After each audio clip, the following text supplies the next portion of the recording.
हनुमानची मूर्ती डॉक्टरच्या रूपात ऐकायला थोडं अजीब वाटेल, पण हो, हे खरं आहे. काल्पनिक नाही, जे खरं आहे तेच सांगतोय. मध्य प्रदेशमधल्या बीड जिल्ह्यामध्ये धंधुरवा धाम आहे. तिथे 300 वर्षापूर्वी हनुमान यांची मूर्ती लिंबाच्या झाडामध्ये सापडली होती. ही मूर्ती खूप प्राचीन आहे. ही हनुमान यांची मूर्ती नृत्य मुद्रेत आहे. देशातील ती एकच मूर्ती अशी आहे जी नृत्य मुद्रेत आहे. असे म्हणले जाते की इथे प्रत्येक रोगाचे समाधान होते. या मंदिराचे दर्शन करायला देशभरातून लोक येतात.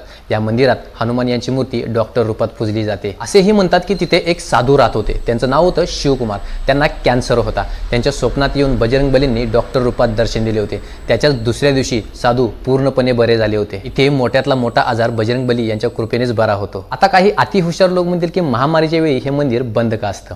त्यावेळी हनुमानजी यांना काय होतं? तर एक सांगतो, त्या लोकांना एक्सप्लेनेशन द्यायची काही गरज नाही, कारण की ज्यांची श्रद्धा असते ना, त्यांना सगळं समजतं. समझदारों को इशारा ही काफी आहे. कॉमेंट बॉक्समध्ये जय श्रीराम लिहून या व्हिडिओला जास्तीत जास्त शेअर करा आणि अशाच गोष्टी जाणून घेण्यासाठी